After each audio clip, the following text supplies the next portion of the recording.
नमस्कार, राजपथ देख रहे हैं आप। मैं हूं आपके साथ सचिन दुबे। खबरों की शुरुआत करते हैं। दिल्ली के पूर्व डेप्यूटी सीएम और आप नेता मनीष सिसोदिया की मुश्किलें कम होने का नाम नहीं ले रही हैं। एक बार फिर उन्हें जेल की हवा खानी पड़ रही है। अब 20 मार्च तक वो जेल में ही रहेंगे और उन्हें तिहाड़ जेल में रखा गया है। यानी मनीष सिसोदिया की होली भी अब तिहाड़ जेल में ही मनने वाली है।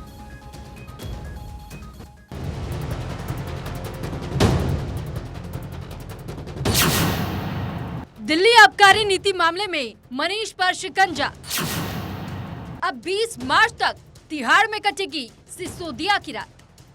शराब कांड में फंसे सिसोदिया पर मुश्किलों का पहाड़ टूट पड़ा है। अब उनकी होली तिहाड़ जेल में ही मनेगी। सिसोदिया को आज सीबीआई की रिमांड खत्म होने पर दिल्ली के राउज एवेन्यू कोर्ट में लाया गया था, जहां सीबीआई ने आज उनकी रिमांड नहीं मांगी। लिहाजा अदालत ने उन्हें 20 मार्च तक के लिए जेल भेज दिया है। वो 14 दिनों की न्यायिक हिरासत में तिहाड़ जेल भेजे गए हैं। बता दें कि कोर्ट ने मनीष सिसोदिया को विपश्यना सेल भेजा है, जहां उनकी अपील पर सिसोदिया को गीता, डायरी और पेन रखने की इजाजत दी गई। साथ ही मेडिकल रिपोर्ट के आधार पर दवाएं रखने की भी उन्हें इजाजत मिली है।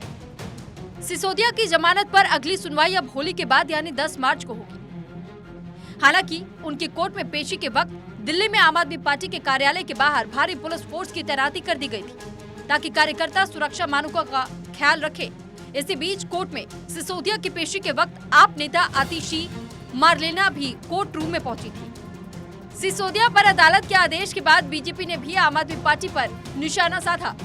मनीष सिसोदिया जी की होली तिहाड़ में मनेगी और ये दिल्ली के साथ जो लूट की गई, दिल्ली को जो धोखा दिया गया, उसके इंसाफ की प्रक्रिया शुरू हुई है।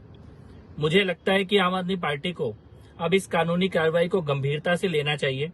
जिस प्रकार का बचपना वो कर रहे हैं, तमाशा करके, सड़कों पे हंगामा करके, वो बंद करके कानून को अपना काम करने देना चाहिए। और जो लोग अभी जेल से बाहर हैं आम आदमी पार्टी के, वो दिल्ली के विकास के ऊपर फोकस करें, पश्चाताप करें अपने पापों का।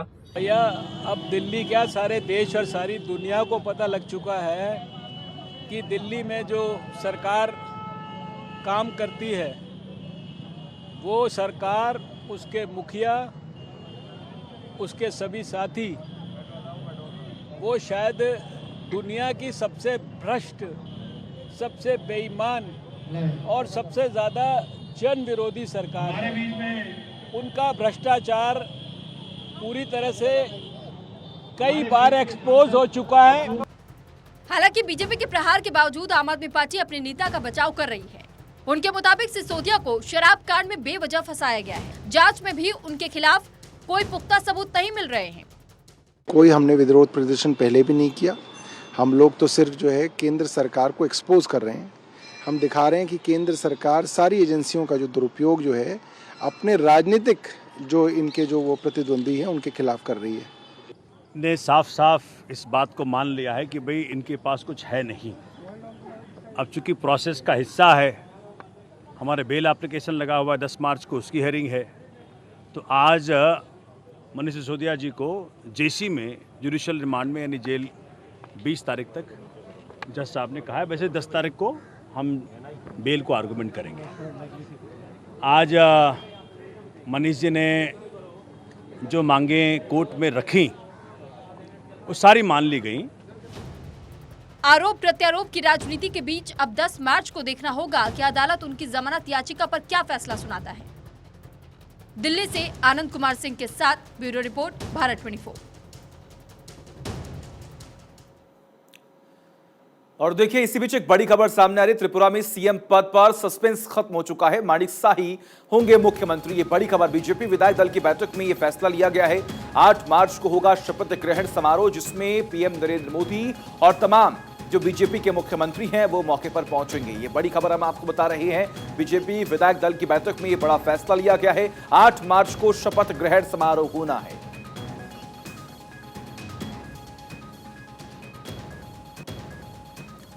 आगे बढ़ते हैं। सीबीआई की टीम ने पटना में राबड़ी देवी के आवास पर पहुंचकर पूछताछ की।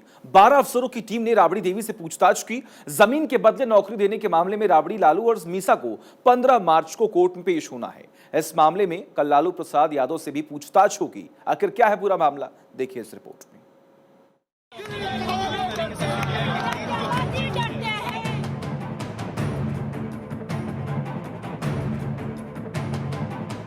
जमीन के बदले नौकरी देने के मामले में सीबीआई की टीम ने सोमवार सुबह से लालू यादव की पत्नी और पूर्व मुख्यमंत्री राबड़ी देवी से उनके घर पर पूछताछ की। 12 अफसरों की टीम पटना में 10 सर्कुलर रोड आवास पहुंची तो आरजेडी नेता और कार्यकर्ता आवास के बाहर धरने पर बैठ गए।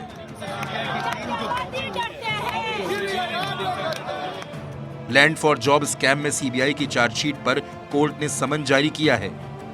सीबीआई ने चार्जशीट में लालू प्रसाद के अलावा राबड़ी देवी और 14 अन्य को आरोपी बनाया है। इसके साथ ही 15 मार्च को कोर्ट में राबड़ी, लालू और मीसा को पेश होने के आदेश दिए हैं।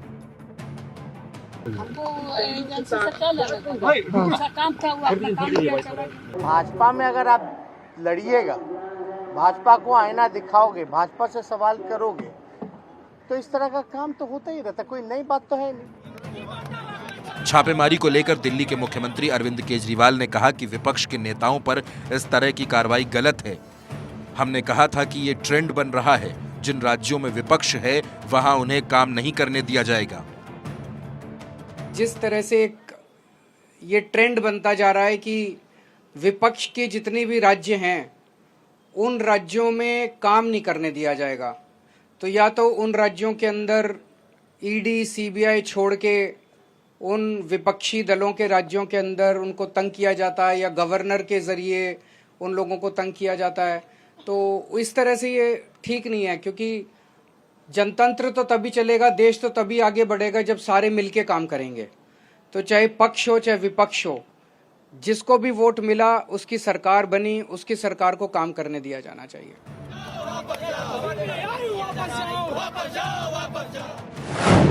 जमीन के बदले नौकरी मामले में एक्शन।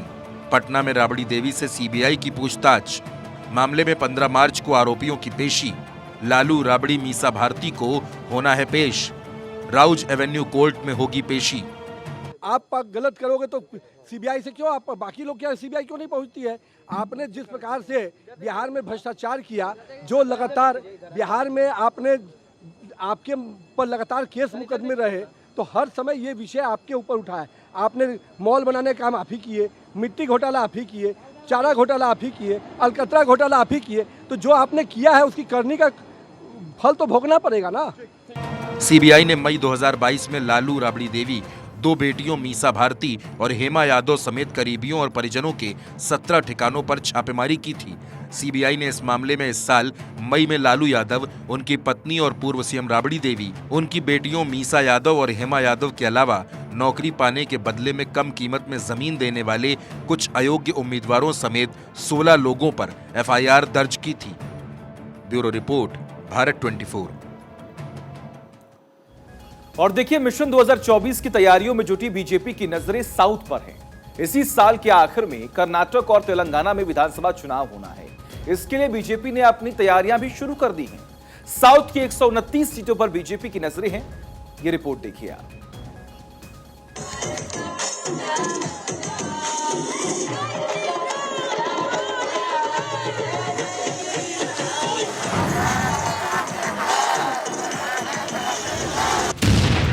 जीता पूर्वोत्तर का दंगल, अब दक्षिण की बारी।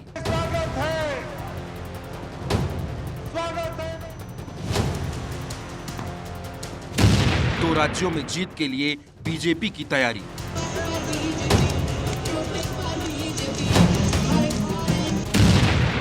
कर्नाटक, तेलंगाना में इसी साल विधानसभा चुनाव।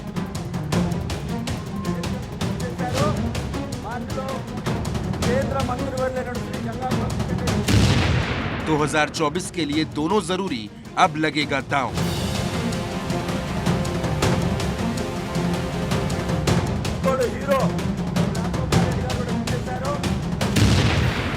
साउथ में खिले कमल, प्लान हो रहा तैयार।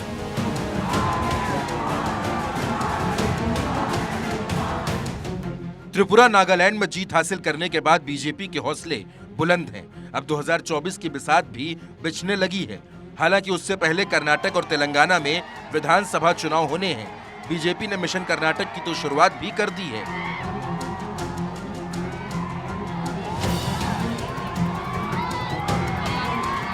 साउथ में लोकसभा की 129 सीटों में बीजेपी के पास सिर्फ 29 सीटें हैं। इसमें 25 सीटें कर्नाटक से हैं। अब बीजेपी की नजर दक्षिण की इन 129 सीटों पर है। बीजेपी की नजर कर्नाटक और तेलंगाना के साथ साथ तमिलनाडु पर भी है। बीजेपी ने हैदराबाद में नगर निगम चुनाव 2020 में बेहतर प्रदर्शन किया था।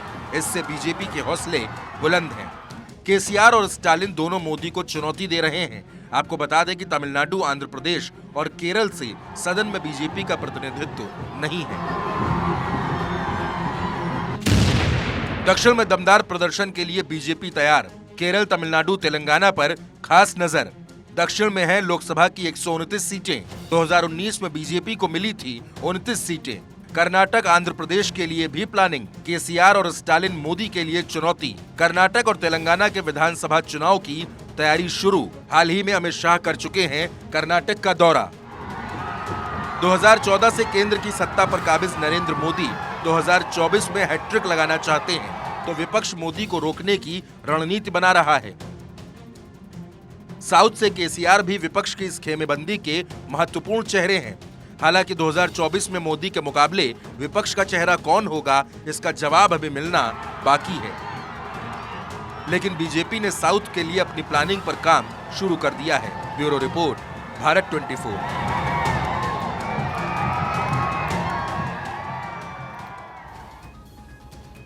राजपथ में आगे बढ़ते हैं और बात करते हैं कर्नाटक की। बीजेपी के लिए कर्नाटक में येदियुरप्पा बहुत जरूरी हैं।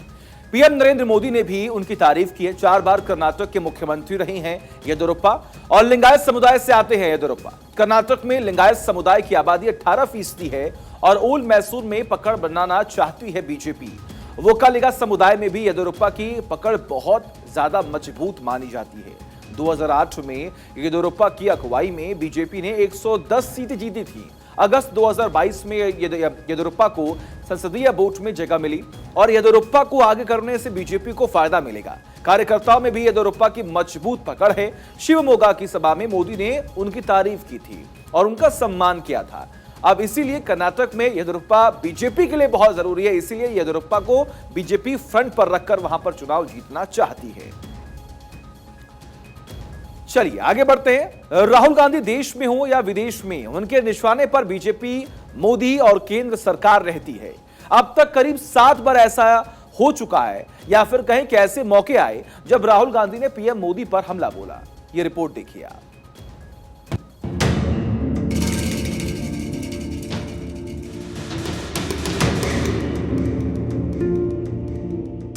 राहुल गांधी लगातार मोदी सरकार पर हमला बोल रहे हैं। कैम्ब्रिज यूनिवर्सिटी में सरकार को घेरने के बाद लंदन में एक इंटरव्यू के दौरान भी उन्होंने पीएम मोदी पर हमला बोला। ऐसा पहली बार नहीं हुआ है, बल्कि राहुल अब तक विदेश में 7 बार मोदी सरकार को निशाने पर ले चुके हैं। राहुल के बयान पर बीजेपी ने ऐतराज भी जताया। हम आपको बताते हैं कि आखिर कब कब राहुल ने बीजेपी और मोदी पर हमला बोला। कैम्ब्रिज में कहा, सरकार से सवाल पूछने पर हमला होता है।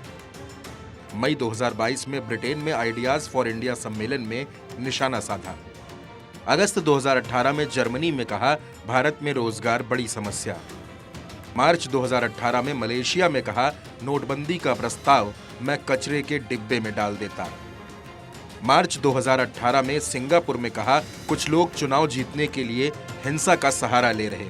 जनवरी 2018 में बहरीन में कहा, सरकार जॉब क्रिएट करने में नाकाम रही।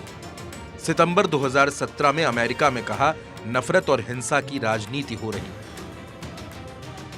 राहुल गांधी देश में हो या विदेश में, उनके निशाने पर मोदी और केंद्र सरकार होती है।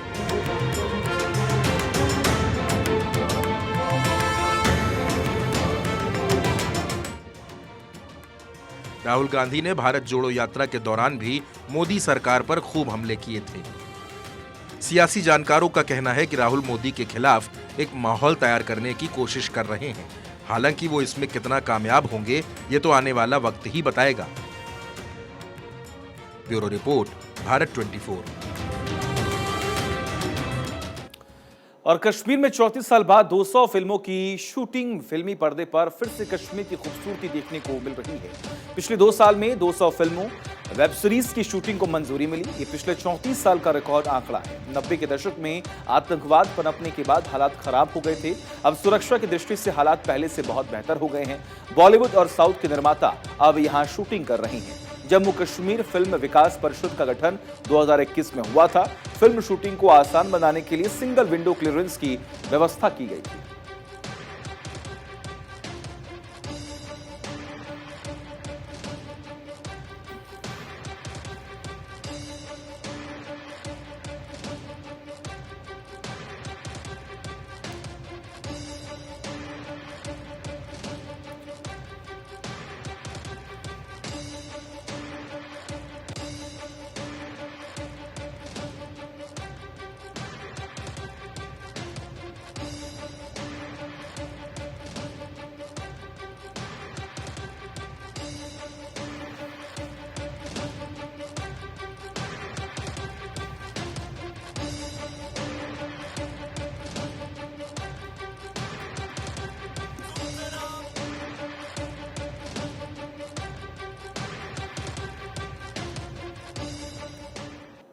और छत्तीसगढ़ में आज बजट पेश किया गया।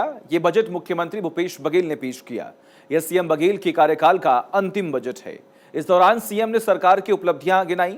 बजट पेश करने के बाद सीएम बघेल ने बार 24 से बात की और बजट को भरोसे वाला बजट बताया। उन्होंने कहा कि घोषणा पत्र की तमाम बातों को पूरा करने का काम किया गया। छत्तीसगढ़ विधानसभा में बजट पेश करने के बाद मुख्यमंत्री भूपेश बघेल हमारे साथ में हैं। हम उनसे जानेंगे कि आज के बजट को किस रूप में देखते हैं। सर, जानना चाहूंगा कि आज जो आपने बजट पेश किया उसको आप किस रूप में देखते हैं? देखिए, भरोसे का बजट है। आम जनता के हित में लिए गए फैसले हैं और इसमें सभी वर्गों के लिए कुछ न कुछ जरूर है। चाहे वो मेहनत कश हमारे किसान हो, मजदूर हो, जंगलों में रहने वाले हों, हमारे छात्र छात्राएं हों, चाहे वो हमारे कोटवार हो, चाहे हमारे पटेल हो, मितानिन हो, आंगनबाड़ी कार्यकर्ता सहायिका हो, सबके लिए कुछ न कुछ इस बजट में। विपक्ष का सीधा सीधा आरोप है कि ये आरोप चुनावी बजट है। ये हमारे घोषणा पत्र के अनुरूप ये बजट है। हमने जो वादे किए थे उसमें एक मजबूत कदम हमने उठाया है और मैं समझता हूँ कि हमने अधिकांश जो वादे हैं उनको पूरा कर लिया है। 4 साल में निश्चित ही नक्सली जो क्षेत्र है वो एक जगह आकर सिमट गए हैं, लेकिन आज भी कुछ जगह में है, तो उनके लिए बजट में क्या प्रावधान रखे थे ये जानिए। ये तो ये है कि हम लोगों ने स्वास्थ्य, शिक्षा, रोजगार के अवसर बढ़ाए हैं। वहाँ के लोगों को अधिकार संपन्न बनाया है। जो जमीन में उसका अधिकार है उसको हमने दिया है, तो उसके कारण से लोगों को भरोसा सरकार पे बढ़ा है और लोग महसूस करते हैं कि सरकार हमारी सरकार है और इसी कारण से नक्सली है वो पीछे हटे। कुछ दिन बाद चुनाव है, किस रूप में देखते हैं आखिरी?